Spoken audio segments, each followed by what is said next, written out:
Have you ever wondered why, no matter how strong you pretend to be, a single look, a single word, or a moment of silence still pierces through your armor? You've read all the books, followed all the advice, tried to keep your cool, but deep inside, the same pain lingers, the same ache, the same quiet war. You carry it like a secret, covered in smiles and sarcasm. But here's the truth. What breaks you isn't the world, it's what inside you hasn't yet been seen. Carl Jung never promised safety. He never taught us how to be untouched by life. Instead, he pointed us towards something far more powerful. Awareness, not as a theory, but as a lived transformation. The moment you stop resisting pain and start listening to it, the rules change. You stop being a slave to other people's actions. You stop needing to be admired or protected. You stop surviving and start living. This isn't about becoming invincible. It's about becoming indivisible. And if you're ready, this is where the real journey begins. 1. The lie that others hurt you. From the moment we step into the world, we're told that it is filled with people and forces that can break us. We learn to brace for impact, shielding ourselves from cruel words, betrayal, abandonment, humiliation. Yet, beneath this fear lies a misconception so deeply rooted that most live and die never questioning it. The belief that pain comes from the outside. It doesn't. What if nothing and no one truly has the power to hurt you? What if the sting you feel is not born from someone else's actions, but from a wound within you that long preceded the event? We don't like hearing that. It sounds like blame, but it isn't. It's freedom. Imagine someone calls you a failure. If deep within you there's no seed of insecurity, the insult falls flat. It doesn't stick. You may observe it, even reject it, but it doesn't leave a mark. But if you've spent your life trying to prove yourself, fearing you're never good enough, then those words cut.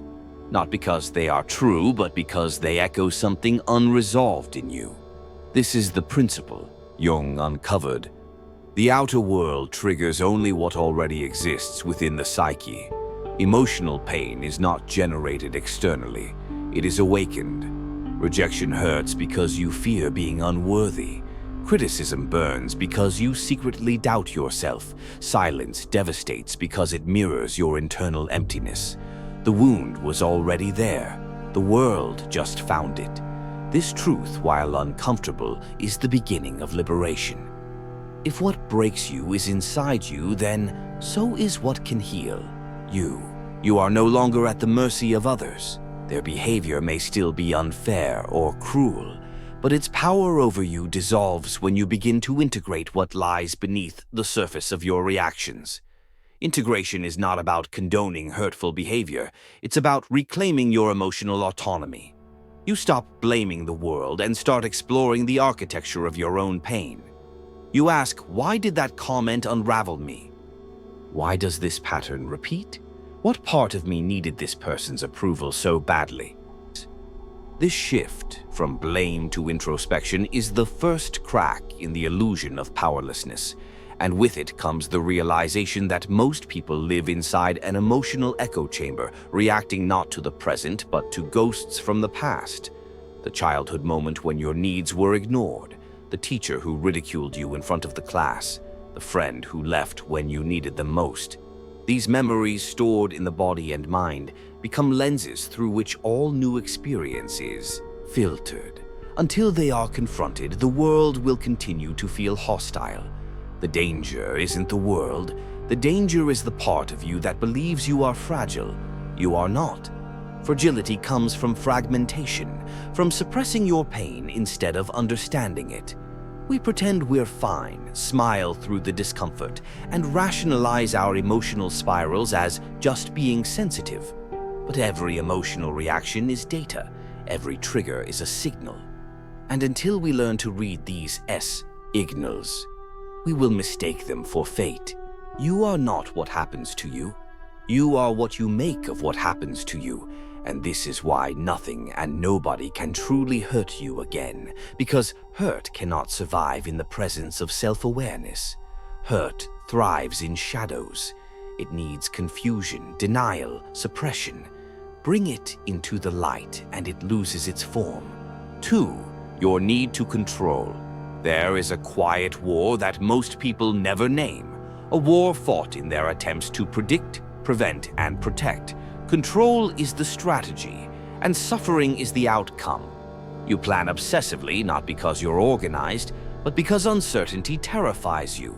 You replay conversations in your head, not because you care what was said, but because you fear being misunderstood.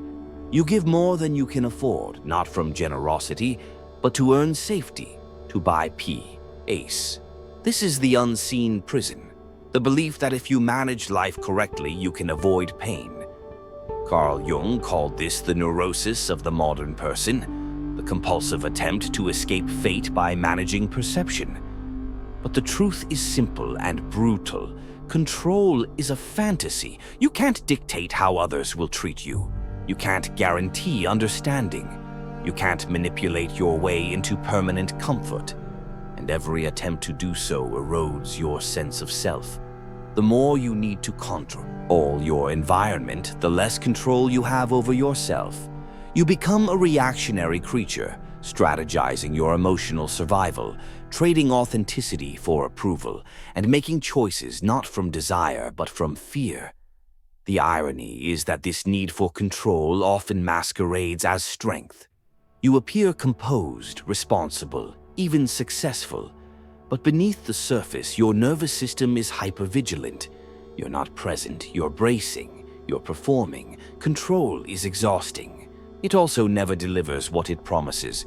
People still hurt you, plans still fall apart, rejection still arrives. And each time it does, the illusion cracks a little more, until you either descend into deeper anxiety or you surrender.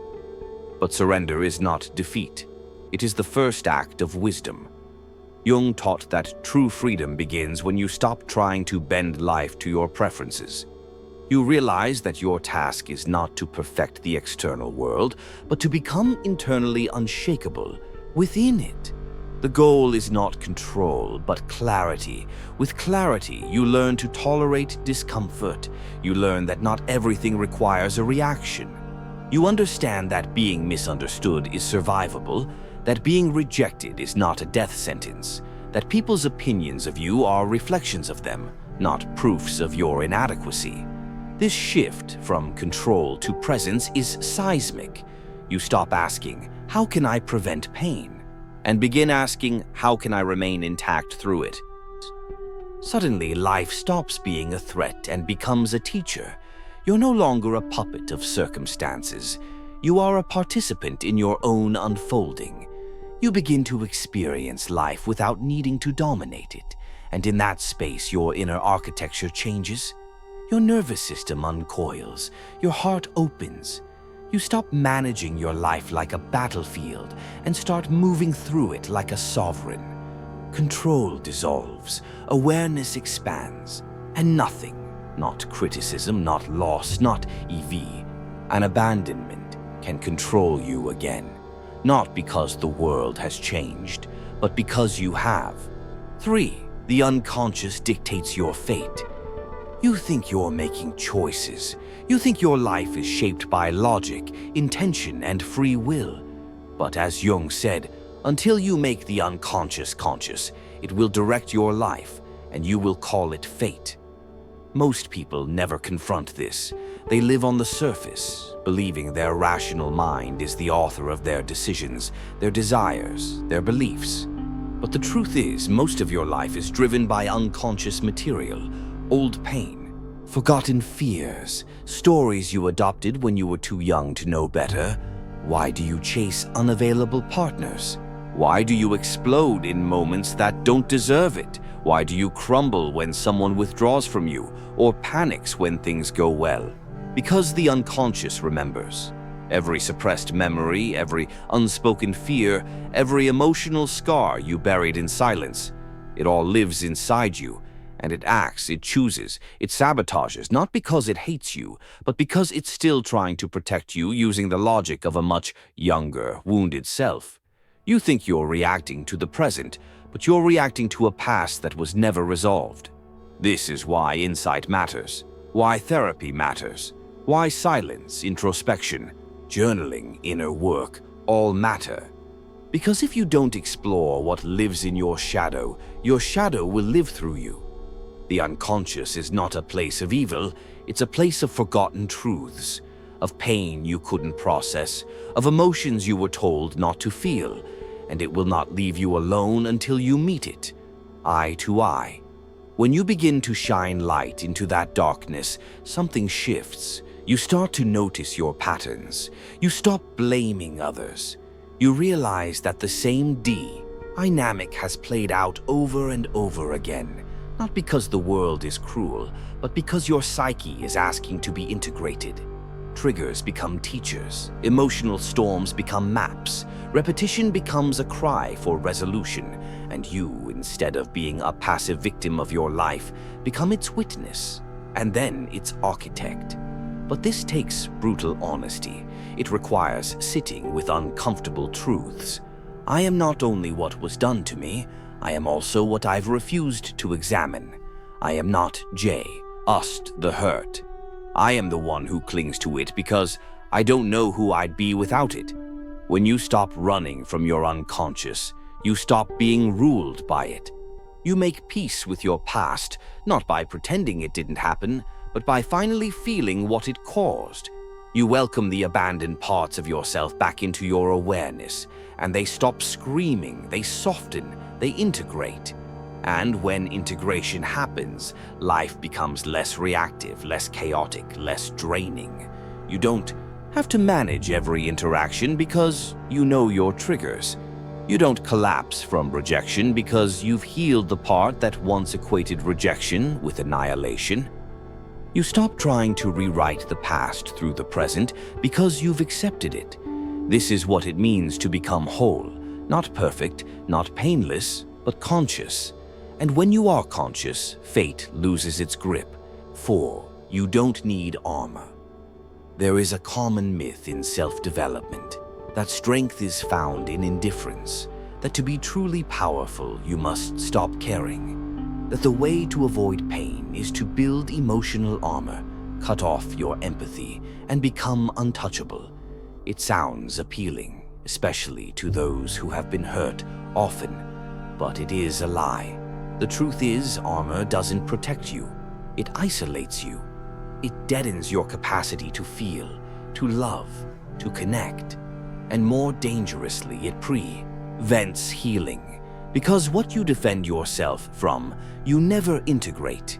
The stronger your walls, the louder your unconscious will scream to be heard. You may appear stable on the outside, but inside you'll be brittle. One crack, and the collapse is total. Carl Jung taught that the goal is not suppression, but integration. True emotional strength doesn't come from avoidance. It comes from knowing every part of yourself so intimately that nothing outside can destabilize you. You don't become invulnerable by not feeling. You become invulnerable because you know your feelings won't destroy you. This requires humility. You must let go of the performance. You must drop the need to always appear composed. You must be willing to say, I am still afraid. I still carry shame. I still don't know how to love myself. And then you must keep going anyway. Real strength lives here. When you accept the parts of you were taught to hide, you reclaim your inner terrain. You stop being pulled into conflict every time someone touches a nerve, because you've already touched that nerve yourself and made peace with it. You stop reacting. You start responding. You stop protecting yourself from life. You start participating in it fully. This is the quiet strength Jung pointed to. The ability to walk into discomfort with clarity, to face suffering with presence, to love without needing guarantees. Integration is not dramatic, it's not flashy, it's not something you can display on social media, but it changes everything. You no longer need to prove your worth. You no longer need to win the argument. You no longer need to be perceived as unbothered, because you are no longer negotiating your self-worth with the outside world. You're not cold, You're grounded. You're not numb. You're aware. You're not detached. You're whole.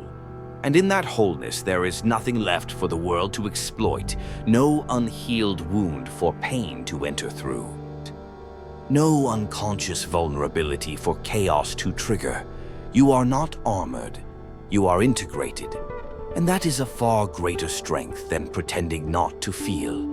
5. Pain is the compass. From an early age, we are conditioned to treat pain as something to be avoided. We are taught to silence our cries, to swallow our discomfort, and to wear resilience like a mask.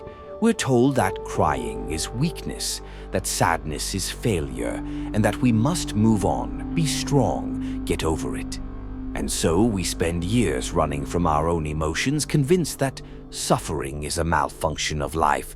But what if that suffering wasn't a flaw? What if pain is not a sign that something's broken, but a signal that something vital has been ignored? Carl Jung viewed pain not as a random misfortune, but as a message from the psyche. It is the soul's language, raw, unfiltered, unignorable. Pain surfaces when we betray ourselves. It sharpens when we lie to ourselves. It grows louder the longer we refuse to hear it. And yet, we keep reaching for noise, for distraction, for anesthesia, because silence, for many, is unbearable. But silence is precisely where the voice of pain becomes discernible. And if you have the courage to listen, then it will tell you where you've split off from yourself. Pain doesn't arise from nowhere. It is memory. It is the echo of emotional truths that were never allowed to live fully. It is the residue of choices made in fear, of boundaries never set, of identities forged through survival, not truth. The ache you feel in rejection is not just about the person walking away. It's about the version of you that was abandoned long before, the self who never believed they were worthy of being chosen. And so pain insists, feel me. But instead we try to solve pain like a puzzle. We intellectualize it. We ask, why do I feel this way? In hopes of explaining it into disappearance. But pain doesn't yield to logic, it yields to presence. It doesn't want to be analyzed, it wants to be witnessed. This is the turning point. When you stop trying to fix pain and start feeling it. When you stop asking it to leave and instead invite it in. When you treat it not as an intruder but as an old companion carrying a truth you've avoided too long. Jung often spoke of depression as the soul's cry for reorientation, not as an illness to be banished, but as a descent into the unconscious, a necessary confrontation with what's been buried. Pain, in this way, is the compass. It points you to where your truth lies beneath the rubble, but only if you're willing to go there. This descent isn't poetic, it's brutal. It dismantles your ego. It confronts your defenses. It demands that you leave behind the comfortable lie and face the uncomfortable truth that you've been living disconnected from yourself. But on the other side of that descent lies something rare: integration, a return to inner coherence, a reunion with your buried parts. And so the question is not, how do I stop hurting? The real question is, what part of me have I abandoned, and what is it trying to tell me? Because once you stop resisting pain, it loses its venom. Once you allow it to speak, it no longer needs to scream, and in its place, something sacred is born: clarity. 6. Becoming whole through individuation. What does it mean to be whole? Not perfect, not invulnerable, not endlessly calm, but whole, as in nothing hidden, nothing split off, nothing denied. For Jung, this wholeness was the aim of individuation, the lifelong process of becoming who you truly are beneath all the personas, the masks, and the stories you've been taught to believe. It is not self-improvement, it is self-remembering. Most people never reach this point, not because they are incapable, but because the process of becoming whole demands the DA, all of what was once safe. It asks you to give up your social identity, The version of you that was loved for being compliant, successful, agreeable, needed. It demands that you strip away what made you survive so that you can meet who you were before survival became necessary. This is not a metaphorical death. It is psychological dismemberment. You begin to question everything: your goals, your beliefs, your relationships, your self-image. You begin to see how much of your life was built on fear, not freedom. And this seeing can be devastating.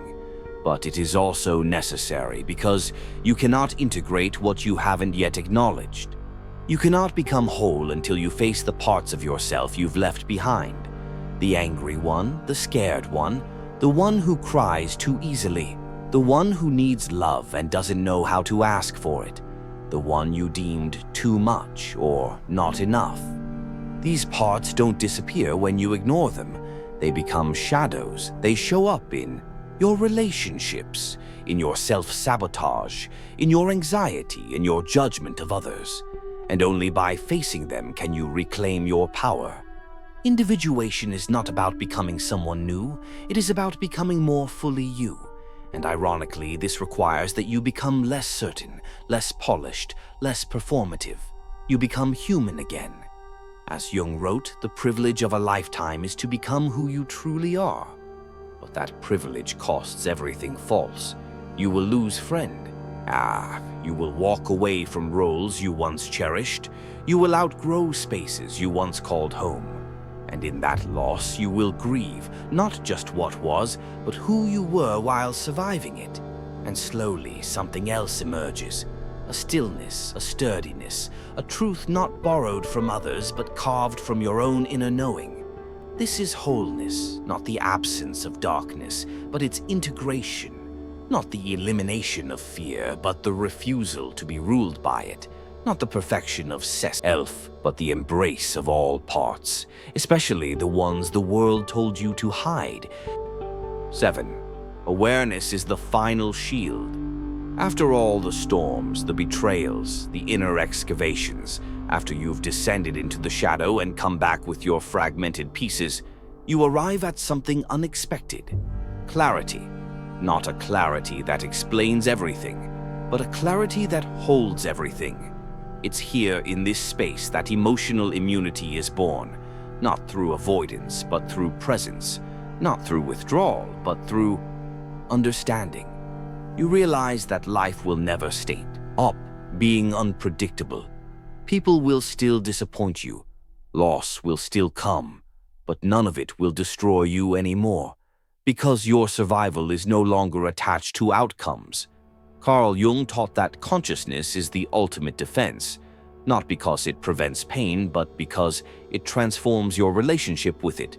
When you know yourself, when you've sat in the fire of your own truth, nothing can unmake you. You no longer flinch when people walk away because your worth isn't dependent on being chosen. You no longer react when misunderstood because your clarity no longer demands external validation. You no longer fear rejection because you've stopped rejecting yourself. This is what makes you untouchable, not invulnerability, but deep-rootedness. The world can touch you, but it cannot uproot you. Others may harm you, but they cannot define you. Life may break your heart, but it cannot fracture your soul. And from this place, you stop needing armor. You stop needing walls. You walk through life open, not because you trust everyone, but because you trust yourself. You trust that you can feel pain without being consumed by it. You trust that you can lose without losing yourself. You trust that no matter what happens, you will remain. This is the freedom you've been searching for all along. Not the freedom to never be hurt, but the freedom to no longer be ruled by hurt.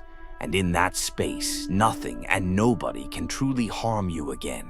So now you understand it was never about avoiding the hurt.